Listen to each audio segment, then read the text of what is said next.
মাসে ৩০,০০০ টাকা বেতন পায়ে কি ল্যাম্বরগিনি কেনা সম্ভব? ক্যালকুলেটর বলে না, সারা জীবন কাজ করলেও না। তাহলে যারা কিনছে তারা কি জানে যা আপনি জানেন না? তারা জানে ওয়েলথ ইকুয়েশন বা ধনের সমীকরণ। তারা সময়ের বিনিময়ে টাকা রোজগার করে না, তারা সিস্টেম তৈরি করে। আজ আমি সেই গোপন সমীকরণটাই দিয়ে দেখাবো, যা আপনার আয়ের ধারণাই বদলে দেবে।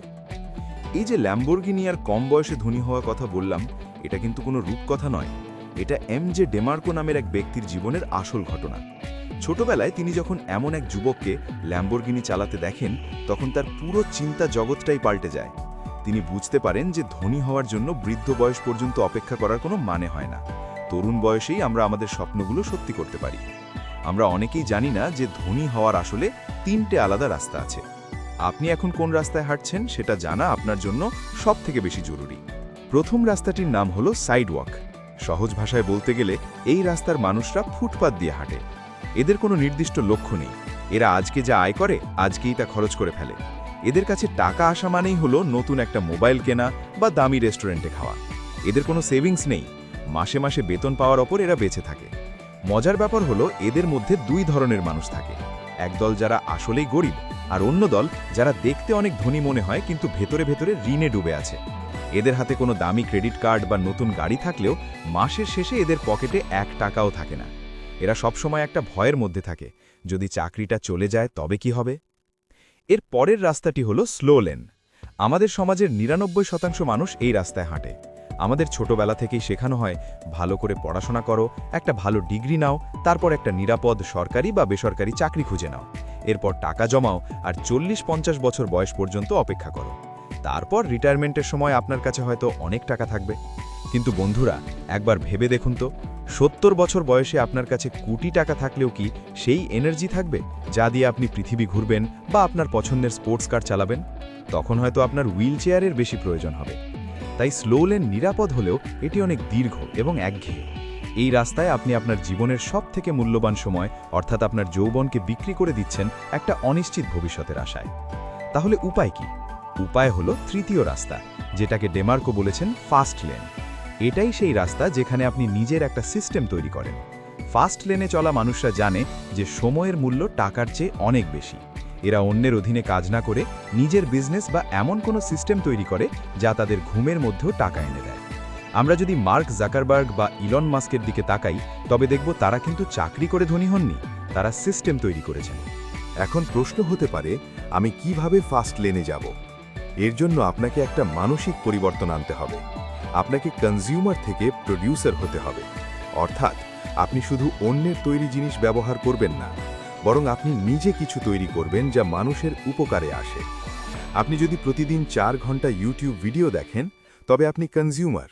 কিন্তু আপনি যদি সেই 4 ঘন্টা সময় ব্যয় করে একটা ভিডিও তৈরি করেন যা হাজার হাজার মানুষ দেখবে, তবে আপনি একজন প্রোডিউসার।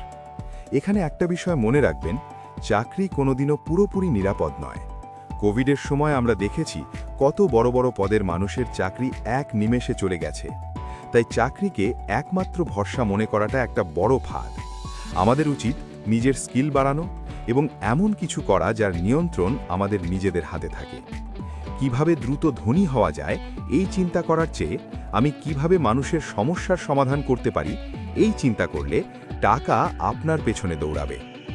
অনেকে মনে করে ধনী হওয়া মানে শুধু ভাগ্যের খেলা বা লটারি জেতা। আসলে ব্যাপারটা হলো একটা প্রসেস। রাতারাতি সফল হওয়া বলে কিছু নেই।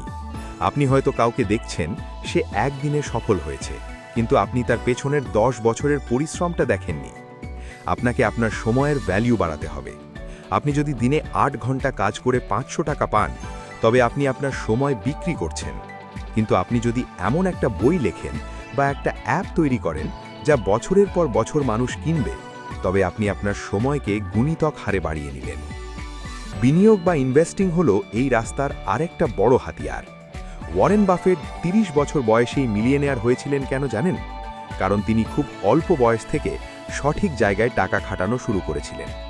আপনাকে টাকার জন্য কাজ করলে হবে না, টাকাকে আপনার জন্য কাজ করাতে শিখতে হবে।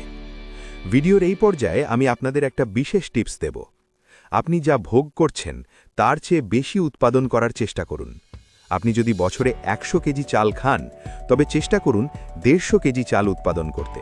বাড়তি অংশটা আপনি বিক্রি করে সেই টাকা বিনিয়োগ করতে পারবেন।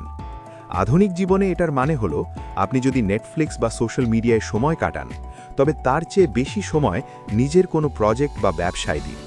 বন্ধুরা, জীবন একটাই। আপনি কি আপনার পুরো জীবনটা অন্যের স্বপ্ন পূরণ করার জন্য কাটিয়ে দেবেন, নাকি নিজের একটা সাম্রাজ্য তৈরি করবেন? সিদ্ধান্ত আপনার। স্লো লেনের নিরাপদ খাঁচায় বন্দী না থেকে ফাস্ট লেনের চ্যালেঞ্জ গ্রহণ করুন। মনে রাখবেন, আজকের ছোট্ট একটা পদক্ষেপ আপনার আগামী 10 বছরকে বদলে দিতে পারে। কম বয়সে ধনী হওয়া কোনো অপরাধ নয়, বরং এটা একটা সঠিক পরিকল্পনার ফল। আপনার বর্তমান আর্থিক অবস্থা যেমনই হোক না কেন, হতাশ হবেন না। নিজের ওপর বিশ্বাস রাখুন এবং শিখতে থাকুন। ইন্টারনেটের এই যুগে শেখার কোনো শেষ নেই। আপনি যদি সঠিক ডিরেকশনে পরিশ্রম করেন, তবে সফলতা আসবেই। টাকার গোপন রহস্য আসলে টাকা জমানোর মধ্যে নেই, বরং টাকা তৈরি করার সিস্টেমের মধ্যে আছে। আশা করি এই ভিডিওটি আপনাদের চিন্তার খোরাক দেবে। জীবনের প্রতিটি মুহূর্ত মূল্যবান, তাই একে অবহেলায় নষ্ট করবেন না। আপনি যদি ফাস্ট লেনে যাওয়ার সংকল্প করেন, তবে আজ থেকেই কাজ শুরু করুন। ছোট থেকে শুরু করুন, কিন্তু শুরুটা যেন আজই হয়। ভিডিওটি যদি আপনাদের ভালো লেগে থাকে এবং আপনি যদি মনে করেন এখান থেকে কিছু শিখতে পেরেছেন, তবে আপনার বন্ধুদের সাথে শেয়ার করতে ভুলবেন না। আপনার একটি শেয়ার হয়তো অন্য কারো জীবন বদলে দিতে পারে। সবাই ভালো থাকবেন, সুস্থ থাকবেন। আজকের মতো এখানেই শেষ করছি।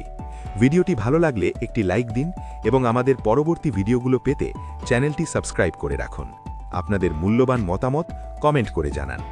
আমাদের সাথে থাকার জন্য আপনাদের সবাইকে অনেক অনেক ধন্যবাদ। দেখা হবে পরবর্তী ভিডিওতে।